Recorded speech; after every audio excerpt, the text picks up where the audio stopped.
അതിക്രമം നടത്തി എങ്ങനെയും മുന്നോട്ട് പോകുന്നതിന് വേണ്ടിയിട്ടുള്ള കോൺഗ്രസിൻ്റെ ഹീനമായിട്ടുള്ള ശ്രമമാണ് ഇവിടെ നടന്നുകൊണ്ടേയിരിക്കുന്നത്. ഞാൻ പറയട്ടെ, അപ്പോൾ അതിൻ്റെ ഭാഗമായിട്ടാണ്, അല്ലെങ്കിൽ ഞാൻ താമസിക്കുന്ന വീടും എനിക്കുമെതിരെ നടന്ന ഒരു ആക്രമണം അത് എന്തിനു വേണ്ടിയിട്ടാണ്? വാസ്തവത്തിൽ എന്തിനു വേണ്ടിയിട്ടുള്ളതാണ്? പ്രൈവറ്റ് ആശുപത്രികളിൽ വളരെ നല്ലതാണ് എന്ന് വരുത്തി തീർക്കുകയും, അപ്പോൾ പ്രൈവറ്റ് ആശുപത്രിയിലാണെങ്കിലും ഗവൺമെൻറ് സംവിധാനങ്ങളിലാണെങ്കിലും, ഞാൻ ഈ സ്വകാര്യ ആശുപത്രിയിലെ സംഭവം ചൂണ്ടിക്കാണിച്ചത് അവിടെ ഒരാളെയും ഞാൻ കണ്ടില്ലല്ലോ. അവിടെ ആംബുലൻസ് അയച്ചവരെയും കണ്ടില്ല, അവിടെ പ്രതികരിച്ചവരെയും കണ്ടില്ല, അവിടെ യൂത്ത് കോൺഗ്രസിനെ കണ്ടില്ല, അവിടെ ഒരു തരത്തിലുള്ള, അതായത് സർക്കാർ സംവിധാനങ്ങൾ അപ്പാടെ തകർച്ചയിലാണെന്ന് വരുത്തി തീർത്ത് കേരളത്തിലെ സ്വകാര്യ ഇപ്പോൾ കുത്തകകളെ, കേരളത്തിലേക്ക് വന്ന് ഇൻവെസ്റ്റ് ചെയ്തിരിക്കുന്ന കുത്തകകളെ സഹായിക്കുന്നതിന് വേണ്ടിയിട്ടുള്ള, ആരോഗ്യ മേഖലയിൽ ഇൻവെസ്റ്റ് ചെയ്തിരിക്കുന്ന കുത്തകളെ സഹായിക്കുന്നതിന് വേണ്ടിയിട്ടുള്ള നിലപാടാണ് വി ഡി സതീശനും കൂട്ടരും എടുത്തിരിക്കുന്നത് എന്നുള്ളത് വളരെ കൃത്യമായിട്ടുള്ളൊരു കാര്യമാണ്. ഇനി ആര് തെറ്റ് ചെയ്താലും അതിൽ മുഖം നോക്കാതെ നടപടിയെടുക്കും. അത് സർക്കാർ സംവിധാനത്തിൽ അതിന് സംവിധാനങ്ങളുണ്ട്. അത് കൃത്യമായിട്ട് തന്നെ ആ നടപടി സ്വീകരിക്കപ്പെടുകയും ചെയ്യും. ഇന്നലെ മണിക്കൂറുകൾക്കകം തന്നെ എൻ്റെ നടപടിയെടുത്തിരുന്നു. ഇപ്പോൾ ഈ കാലഘട്ടത്തിൽ, ഇപ്പോൾ 5 വർഷങ്ങൾക്കിപ്പുറം ഈ സംഭവം പുറത്ത് എത്തുമ്പോൾ, അല്ലെങ്കിൽ ഇത് കണ്ടുപിടിക്കുമ്പോൾ, അത് ഗവൺമെൻറ് എന്നുള്ള നിലയിൽ ഗവൺമെൻറ് അതിൽ സ്വീകരിക്കാനുള്ള നടപടികൾ സ്വീകരിച്ചു. അത് ഇനിയും സ്വീകരിക്കും. അത് പൂർണ്ണമായിട്ടില്ല, ഇത് പോലീസിലേക്ക് കൈമാറും, നിയമ നടപടികൾ സ്വീകരിക്കും. അതിൽ എന്തൊക്കെ സാധ്യമായിട്ടുണ്ടോ അതിൽ ആ സാധ്യമായിട്ടുള്ള നടപടികൾ മുഴുവൻ സ്വീകരിച്ചിരിക്കും. കാരണം സാധാരണക്കാരായിട്ടുള്ള ആളുകളാണ് സർക്കാർ ആശുപത്രികളെ ആശ്രയിക്കുന്നത്. അപ്പോൾ ആ ആളുകളെ സംബന്ധിച്ചിടത്തോളം സർക്കാർ സംവിധാനങ്ങൾ അത്ര രീതിയിൽ മെച്ചപ്പെടുത്തി മുന്നോട്ട് കൊണ്ടുപോകാനാണ് ശ്രമിക്കുന്നത്. ഇപ്പോൾ നമ്മൾ നിൽക്കുന്നത് പത്തനംതിട്ടയിലല്ലേ. 10 വർഷം മുൻപ് ഈ ജനറൽ ആശുപത്രിയിൽ ഒരു പനിക്ക് മരുന്ന് എഴുതിയാൽ, ഒന്ന് കടുത്ത പനിയായാൽ കോട്ടയം മെഡിക്കൽ കോളേജിലേക്ക് റെഫർ ചെയ്യുമായിരുന്നു. ഇന്നിത് സൂപ്പർ സ്പെഷ്യാലിറ്റി ഹോസ്പിറ്റലാണ്. 8000-ലധികം ആൻജിയോപ്ലാസ്റ്റികളാണ് ഈ ജനറൽ ആശുപത്രിയിൽ ചെയ്തിട്ടുള്ളത്.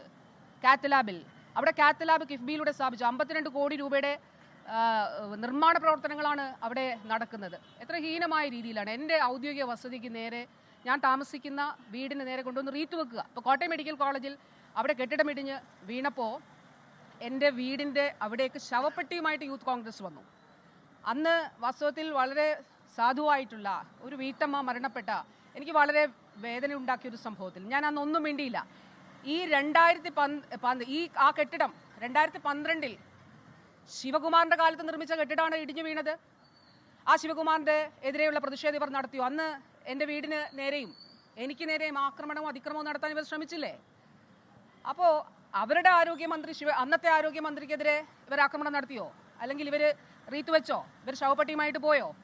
ആ കെട്ടിടം 2012 പണിതതാണെന്ന് കോട്ടയം ജില്ലാ കളക്ടറുടെ റിപ്പോർട്ടുണ്ട്. പക്ഷേ ആ ഘട്ടത്തിലൊന്നും ഞാനൊരു അക്ഷരം മിണ്ടിയില്ല. കാരണം ഒരു പാവപ്പെട്ട വീട്ടമ്മ മരണപ്പെട്ട ഒരു സംഭവമാണ്. ഞാൻ ഒരു അക്ഷരം ആ ഘട്ടത്തിൽ മിണ്ടിയില്ല. പക്ഷേ ഈ ശവപ്പെട്ടിയുമായിട്ട് വീട്ടിലേക്ക് വരുന്ന സമയത്ത് തൊട്ടടുത്ത് ക്യാൻസർ ബാധിച്ച ഒരു സാധുവായിട്ടുള്ള ഒരു വീട്ടമ്മ മരണപ്പെട്ടിരുന്നു എൻ്റെ വീടിൻ്റെ തൊട്ടപ്പുറത്ത്. അവിടെ അവർ വാസ്തവത്തിൽ ആശങ്കപ്പെട്ടു. കാരണം അവിടെ ഒരു മരണ വീടാണ്. എന്നിട്ട് അവിടെ കൊണ്ടുവന്നിട്ട് ശവപ്പെട്ടി ഉപേക്ഷിച്ചിട്ട് പോവുകയാണ്. എത്ര ഹീനമായിട്ടുള്ള രീതിയിലാണ്.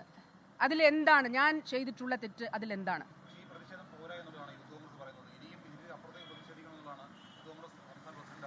വിനാശകാല വിപരീത ബുദ്ധി എന്നുള്ളത് മാത്രമേ പറയാനുള്ളൂ. കോൺഗ്രസിനും യൂത്ത് കോൺഗ്രസിനും കേരളത്തിലെ ജനങ്ങൾ റീത്തുവെക്കും. 10 വർഷത്തിന് മുൻപുള്ള കേരളത്തിൻ്റെ ആരോഗ്യസ്ഥിതിയും ഇപ്പോഴത്തെ ആരോഗ്യസ്ഥിതിയും ഒന്ന് പരിശോധിച്ച് നോക്കാം.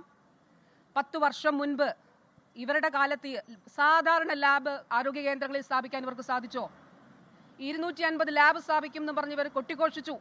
രക്തം പരിശോധിക്കുന്ന സാധാരണ ലാബുകൾ ഒരെണ്ണം പോലും സ്ഥാപിച്ചില്ല. ഹൃദ്രോഗ ചികിത്സ ഒറ്റ ജില്ലാ ജനറൽ ആശുപത്രിയിൽ ഉണ്ടായിരുന്നോ? ഇന്ന് ഓർഗൻ ട്രാൻസ്പ്ലാന്റേഷൻ നടക്കുന്ന രീതിയിലേക്ക് ജില്ലാ ജനറൽ ആശുപത്രികൾ മാറി. ഈ ഒരു ദിവസം ഇവരുടെ കാലത്ത് എത്ര ഡയാലിസിസ് യൂണിറ്റുകളാണ് ആശുപത്രിയിൽ ഉണ്ടായിരുന്നത്? സർക്കാർ ആശുപത്രിയിൽ 12. ഇന്ന് 125. നമ്മൾ സംസാരിക്കുമ്പോൾ 3000 രോഗികൾ കേരളത്തിലെ വിവിധ സർക്കാർ ആശുപത്രികളിൽ ഡയാലിസിസ് ചെയ്യുകയാണ്. വിവിധ സ്കീമുകളിൽ ഉൾപ്പെടുത്തിക്കൊണ്ട് സൗജന്യമായി. APL വിഭാഗത്തിലാണെങ്കിൽ അവർക്ക് ഏറ്റവും മിനിമം ആയിട്ടുള്ള നിലയിൽ ചെയ്യുന്നു. 3000 പേർ സൗജന്യമായി ചെയ്യുന്നു. എന്താണ് അതിൻ്റെ സാമ്പത്തിക വശം?